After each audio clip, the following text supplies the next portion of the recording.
नमस्कार दोस्तों, आप सभी का बहुत बहुत स्वागत है। ये जो आप पौधा देख रहे हैं ये अजीलिया का है। ये विंटर का बहुत ही सुंदर प्लांट है और इसमें जो फ्लावर है वो बिल्कुल गुलाब की तरह खिलता है। बहुत सारे कलर आते हैं। अभी मैं इसे नर्सरी से लेकर आई हूँ और इनका जो फ्लावर का साइज़ है और फ्लावर का जो शेप है ना वो देखने में बहुत ही ज़्यादा अच्छा लगता है। थोड़ा सा ये नखरीला पौधा है क्योंकि ये सर्दियों का पौधा है और गर्मियों में ये नहीं चल पाता है। बस अगर थोड़ी सी केयर करें, थोड़ा सा ध्यान रखें तो ये सालों साल अपने पास रह सकता है क्योंकि ये परमानेंट पौधा है। जैसे अपने गुलाब हैं, गुड़हल के पौधे हैं, वैसे ही ये भी है। अगर थोड़ी सी सावधानी रखी जाए तो ये चल सकता है। मैंने पिछले साल भी इसको अपने गार्डन में लगाया था पर केयर नहीं पता थी जिसकी वजह से ये ख़राब हो गया था। और ये थोड़ा महंगा पौधा आता है। ये मुझे 150-150 का 300 रुपये के दोनों पौधे मिले हैं। तो थोड़ा सा लेने में भी कष्ट होता है कि अगर ख़राब हो गया तो सब पैसे बेकार चले जाएंगे। पर गार्डनिंग जब करते हैं ना तो फिर पैसों का ध्यान नहीं रखना, सोचने का ही मन नहीं करता है क्योंकि जो पौधे अच्छे लगते हैं तो लगता है कि ले लिया जाए। तो इसके लिए जो सॉइल मिक्स होती है सबसे बेस्ट होती है पत्तियों की खाद। ये देखिए मैंने पत्तियों की खाद तैयार कर रखी है और इसे एसिडिक सॉइल पसंद है। इसलिए इसमें मैंने संतरों के छिलके और नींबू के छिलके भी जब मैं ये बना रही थी खाद तो मैंने डाल दिया था। तो अभी तो मैं छोटे ही गमले में लगाने का मन बना रही हूँ क्योंकि बहुत ज़्यादा बड़े गमले में उतनी ही ज़्यादा इनको मिट्टी की ज़रूरत पड़ेगी और पानी भी ज़्यादा पड़ गया कभी तो ये पौधा ख़राब हो सकता है। तो नीचे होल का बहुत ध्यान रखना है। पत्तियों की खाद सबसे बेस्ट इसलिए होती है क्योंकि उसमें मॉइस्चर भी मेंटेन रहता है और प्लस न्यूट्रिशन भी मिलता रहता है। तो जब से ये अजीलिया मेरा ख़राब हुआ था तो मैंने फिर ये सोच लिया था, जब उसकी केयर मैंने देखी तो अब मुझे पत्तियों की खाद ही तैयार करनी है। तो जो भी मेरे गार्डन से पत्तियाँ निकलती हैं तो वो मैं इकट्ठी करती जाती हूँ और उनको मैंने पानी में डिप करके रख दिया था। एक बड़े से टब में पानी भर के रख दिया था और पानी वो चेंज करती रहती थी। फिर अच्छे से धूप में सुखा दिया था। उसके बाद ये मिट्टी तैयार हो गई है मेरी।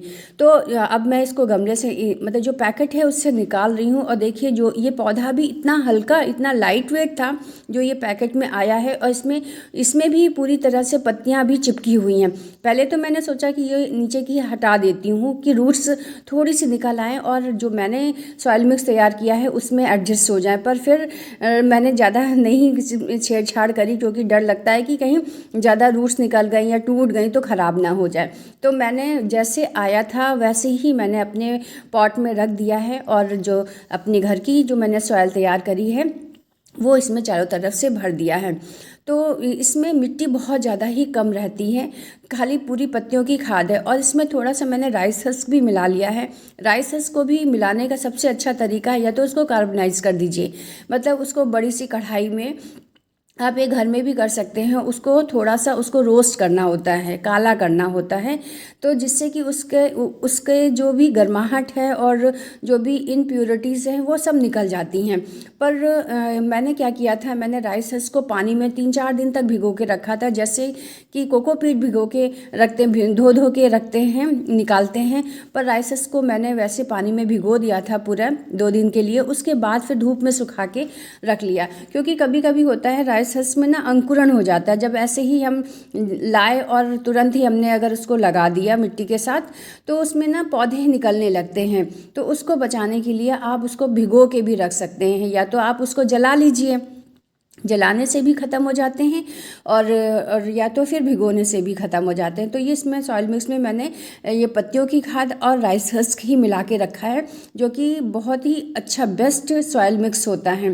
तो इस तरह से मैंने अपने दोनों ही पौधों को लगा दिया है और अभी इसमें थोड़ी सी मैंने वर्मी कंपोस्ट और डीएपी के कुछ दाने डाल दिए हैं जिससे कि अभी तो सर्दियाँ हैं तो ये इनकी रूट्स मजबूत बनी रहे। और ये इतने लाइट वेट तैयार हुए हैं कि देखिए हाथ में पता भी नहीं चल रहा है कि ये पौधे भी हैं। और इसमें पूरी तरह से पानी डाल दिया है। पानी जैसे ही डाला है वैसे ही तुरंत ही इनके होल से निकल गया है। तो ये अच्छा साइन है कि पानी रुक नहीं रहा है, जितना भी एक्स्ट्रा पानी है वो सब निकल गया है। ये जो प्लास्टिक के गमले होते हैं इसमें बहुत सारे होल होते हैं। तो होल को कवर करने के लिए मैंने जो ये पॉली बैग आजकल जो मार्केट में पॉलीथीन आ रही हैं कपड़े वाली, उन्हीं के ही टुकड़े मैंने लगा दिए थे जिससे कि उससे पानी निकलता है और मिट्टी नहीं निकलती है। तो अगर आप गार्डनिंग के शौकीन हैं और एस्थेटिक पौधे लगाना चाहते हैं तो अज़ेलिया लगाइए। ये बहुत ही सुंदर दिखने वाला पौधा है और अभी तो ये छोटा है, इसको अगर कुछ सुंदर से पॉट में लगा के रखेंगे तो ये देखने में और भी ज़्यादा सुंदर लगेगा, क्योंकि पॉट की भी एक इम्पॉर्टेंस होती है कि हम किस पौधे को किस गमले में लगा रखा है तो उसकी ब्यूटी अपने आप ही बढ़ जाती है। तो इस तरह से ये मैंने अज़ेलिया का प्लांट लगा दिया है। ईश्वर से प्रार्थना करती हूँ कि ये मेरे पास चल जाए, इसका मैं बहुत ध्यान रखने वाली हूँ कि ये अगले सीज़न चल जाए। इसमें ना इससे कटिंग से भी ये पौधा बहुत ही आसानी से तैयार हो जाता है और ये भी कटिंग से ही तैयार किया हुआ पौधा है।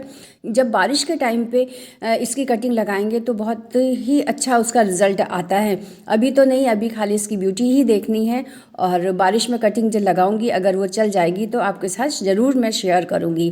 चलिए मिलते हैं फिर किसी नए टॉपिक के साथ, तब तक के लिए okay friends, thank you and bye bye.